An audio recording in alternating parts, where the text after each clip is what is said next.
Olá, pessoas. Nesse segundo momento da nossa jornada de leitura sobre o livro O Idiota, considerado o romance preferido pelo seu próprio autor, né, Fyodor Dostoiévski, um livro da grande fase, onde ele já era um grande autor conhecido na Rússia e no mundo. É um romance que está entre Crime e Castigo e o último romance da sua vida, que é Os Irmãos Karamazov. Ele foi escrito logo depois do livro O Jogador. E como o jogador que tem traços autobiográficos, né, o Idiota de Dostoiévski também tem traços autobiográficos no seu personagem principal. E o que nós vamos fazer aqui é destacar três personagens principais e mais alguns outros que têm uma importância ora maior no final do livro, ora no início do romance. Isto porque, por uma razão simples, muita gente se queixa que tem dificuldade em se mover na narrativa de Dostoiévski, porque ele tem muitos personagens. Eu até não acho que esse livro tenha assim tantos personagens, mas já que há esse relato, inclusive de youtubers que fizeram resumos, né, demonstrando alguma dificuldade de entender o enredo, demoraram para entender o enredo devido aos personagens, quem é quem. Vamos marcar quem é quem. São três personagens principais nesse romance, que é o romance preferido do autor, como eu disse, né? Então, os três personagens principais são o príncipe Mirkin, Rogojin, um outro personagem principal, o principal opositor, a principal antagonista do príncipe nessa história, apesar de mostrar muita afeição ao mesmo tempo, e Nastasha Filiponova, que é descrita como a mulher mais bela de toda a Rússia. Vamos descrever esses três, depois alguns outros que estão ao redor, para facilitar a nossa compreensão deste romance. Muito bem, o príncipe Mirkin é alguém que tem problemas de saúde, em virtude disso, muito cedo foi levado a ser tratado na Suíça por um tutor e por um patrono, e depois de algum tempo o próprio médico, né, bancou a estadia dele por lá e o seu tratamento de cura. O afastamento das relações sociais, essa vida na montanha, em lugares altos da Suíça, fez com que ele fosse uma pessoa que não tivesse uma série de traquejos sociais que a própria convivência humana naturalmente encaminha.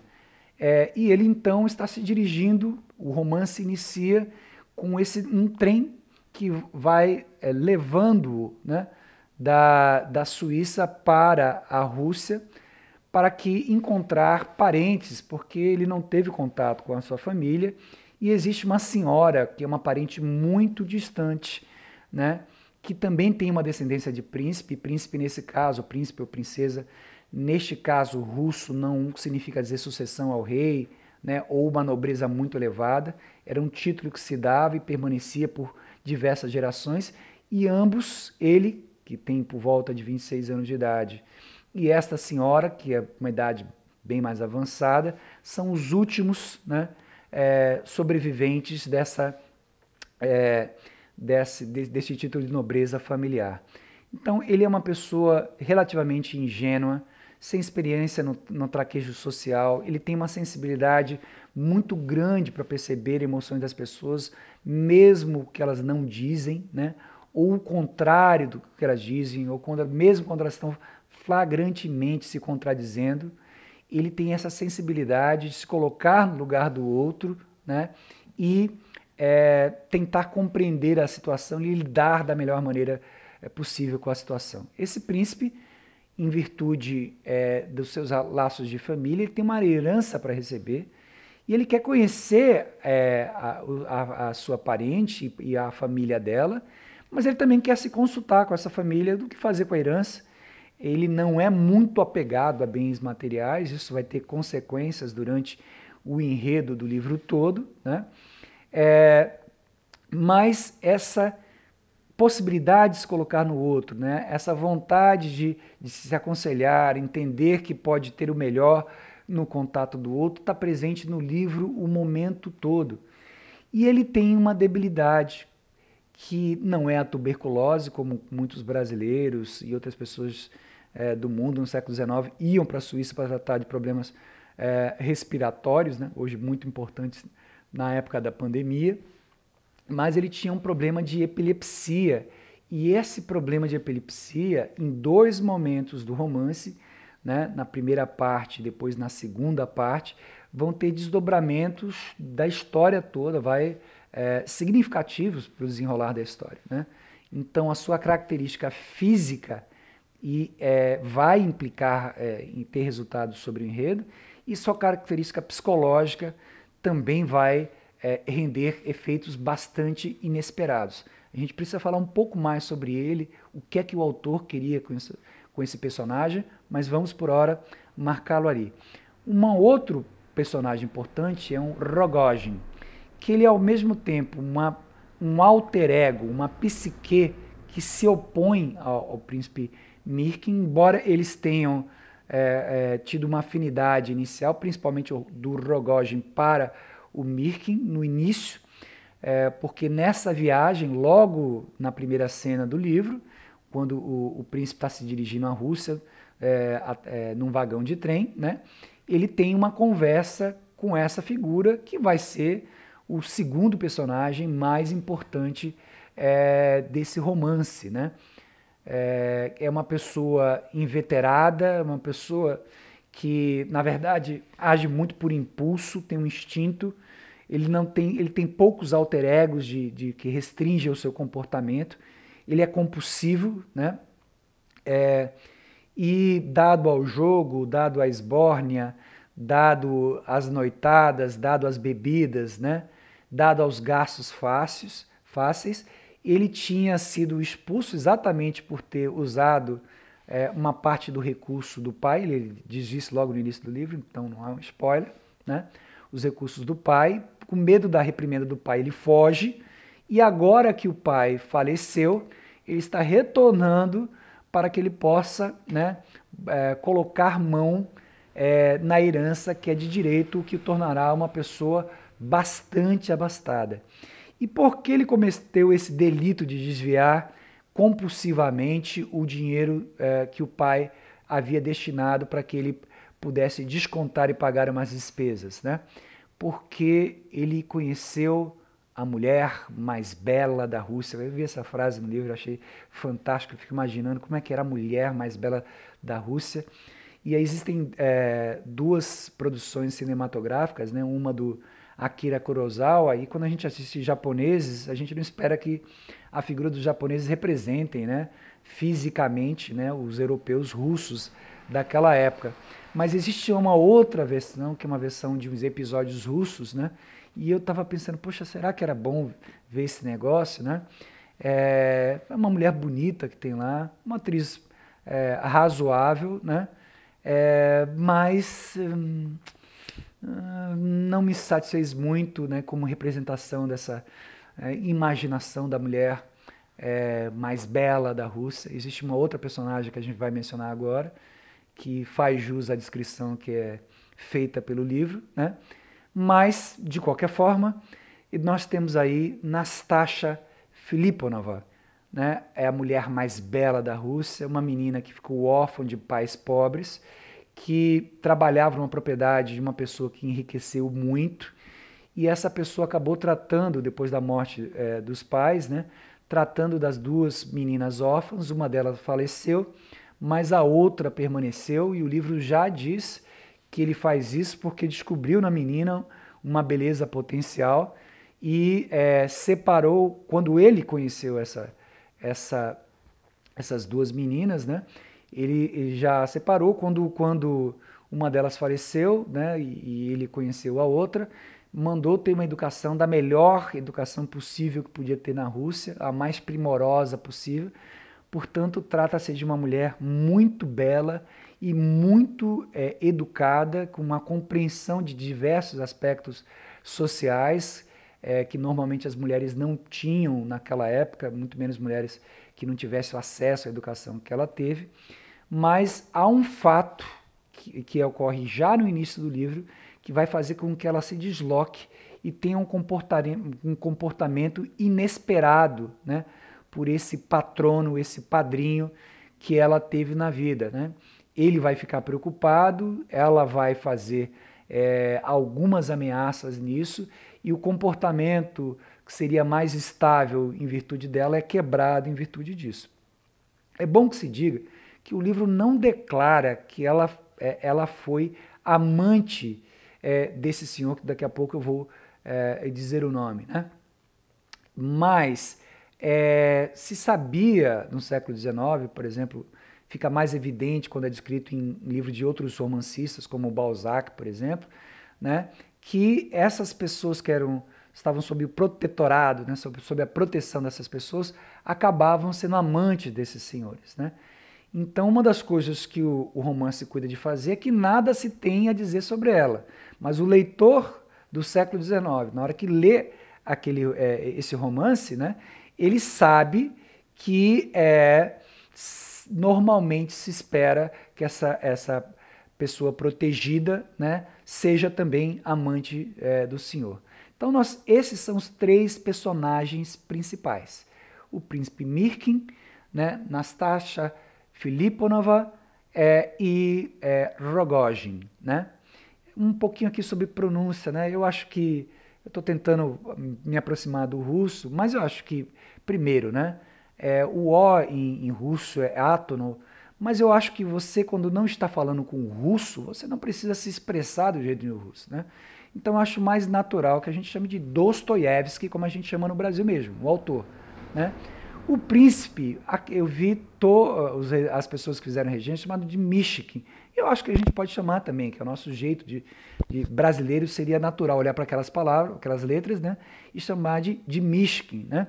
Eu fui marcado muito por uma tese de doutorado que eu vi em Paris, pessoas que faziam parte da OCDE, falavam inglês, eu já vi fazendo palestras em inglês aqui no Brasil, franceses fazendo palestra em inglês, né?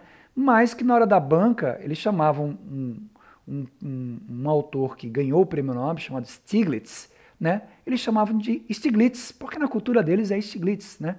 Eu acho, assim, meu caro amigo, eu acho que é muito colonialismo, né? Muita aculturação colonialista, a gente querer falar como a gente entende que deve ser em russo, quando a gente não está na Rússia. A gente tem que ser entendido entre brasileiros com as tônicas que nós brasileiros damos, né? Então, o mais natural seria chamar de Nastácia, a maior parte das pessoas chamaram de Filipovna. No Brasil a gente entendia assim, mas Felipe é o nome do pai dela, né? Ovna é a pessoa que é filha do pai, né? Então, em russo existem palavras que são antes da proparoxítona, né? Em português não, né? Mas de qualquer forma, Filiponova ou Filipovna, tanto faz, Nastasha, a mulher mais bela da Rússia, né? Bom, aí tem esse protetor dela, que é o Totsky, alguém que enriqueceu, muito rico, e que conhece um general, Epatin. O general, ele é esposo da parente do príncipe, né? E o príncipe se dirige ao escritório do general para entrar em contato com o chefe da família, para ver se pode conhecer a sua prima, uma senhora mais velha que ele, né? E Totsky, esse senhor que foi protetor da Nastácia, ele é amigo de Epatin, o general. Muitas pessoas acreditam, e nos romances de Dostoiévski, diversas vezes, né, é mencionado generais, né, mas general não é uma patente militar. General é alguém encarregado, de chefia de um departamento, de um setor, tem um nome de general. Ele tem uma importância social, institucional, mas não significa necessariamente um militar. E a esposa dele é chamada de generala, né? Então não é porque ela também tem função militar, mas porque ela é esposa da coisa toda, né? E em russo tem essas coisas, né? O Dostoiévski, mesmo o pai do Dostoiévski, chamava Miguel Dostoiévski, né? Ou Mikhail Dostoiévski, se vocês quiserem, né? A esposa é Maria, ou seja, Maria, né? Maria Dostoiévskaya, né? Então, mulheres, filhos, têm nomes, são desdobrados do pai. A Filiponova, né, é a filha do Felipe, aquele que faleceu, né? E por conta disso, o Totsky acabou abrigando as duas filhas e educando-as. Então Tosca conhece o general Epatin, e que é outro personagem principal, é o primeiro a quem o Mirkin se dirige na Rússia, e o Epatin tem 3 pessoas, ou 5 pessoas, dependendo como quiser, contar que são importantes, que são desdobrados, estão ao redor dele. Uma delas tem uma importância muito grande no enredo. Tem a própria parente do Mística, a sua esposa, que é parente do príncipe Mirkin. Tem as 3 filhas, né? Mas com destaque para a mais nova, que tem 20 anos de idade, que é considerada a mais bela de todos, e para a qual toda a família, inclusive as irmãs mais velhas, cedem concessão, né? Para que ela tenha o melhor destinação possível. As filhas todas têm educações bastante elevadas, são superiores aos seus pretendentes. O Totsky, esse que foi o protetor da Nastasha, né, ele chega a pensar em ver se podia se casar com a mais nova, chamada Aglaya, né, mas ele percebe que talvez seja pretensão demais, então ele propõe casamento à filha mais velha, Alexandra, que tem 25 anos de idade, né, e faz arranjos com o pai para que possa, ele que tem 55, 56 anos de idade, né, possa se casar com Alexandra, né? E é exatamente esse casamento com essa anúncio, essa possibilidade, esse aviso de um possível casamento com Alexandra que faz com que Nastasha Filipovna, né, se desloque para tentar para São Petersburgo para tentar tratar deste caso, né? Muito bem, então o general Epatin, marido da princesa Mirkin, parente do personagem principal, príncipe Mirkin, né, tem 3 filhas, a mais velha vai casar com Totsky, né, e a mais nova é considerada mais bela e ela vai ter desdobramentos, né, sobre a vida sobre o enredo, né, e sobre a vida do próprio príncipe Mirkin, né. Agora, um funcionário do general está interessado, né, nesta filha mais nova do general, embora está sendo arranjado um casamento dele com Nastasha Filipovna, né? Então, existe um dote muito grande, porque o protetor, né, na tradição russa, os pais ou protetores, né, dão dotes para os maridos. Quanto mais rica a família, maior é o dote. O general não teve dote muito grande, mas trabalhou muito com o dote que recebeu da esposa, né, e foi muito bem sucedido com imóveis, etc. O Tots, que era uma pessoa abastada, então ele é o protetor de Nastasha, vai dar prover um dote muito grande, e interessado nesse dote, o que é que existe ali na história? Existe uma articulação do general com o Totsky para que o seu funcionário, né, se case com Nastasha Filipovna, livrando de um problema que aparece logo no início do romance, né? Um problema para Totsky, o homem mais abastado dessa história aí, né? Só que então seria um casamento por interesse. Nastasha tem vários pretendentes, né? E a gente vai ver como é que esses comportamentos, ora explosivos de Nastasha, ora das filhas que desprezam, né, os pretendentes, são menos educados do que elas, né? Ora essa articulação de troca de dotes e troca de interesse pelo recurso de um ou de uma, né?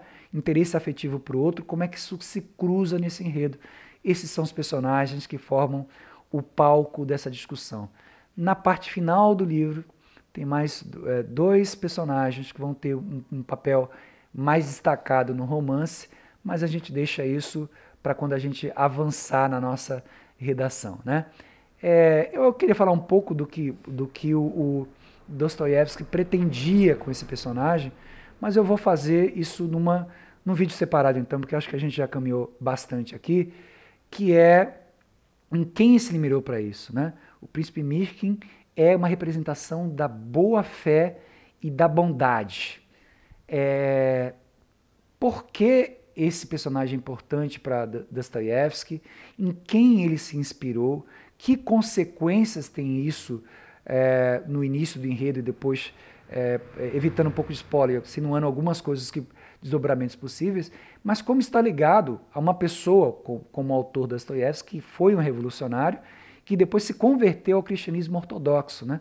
Como essa boa fé, essa boa vontade, né, acaba afetando nessa visão de mundo cristã de Dostoiévski, que se debruça sobre os desencadeamentos desse enredo.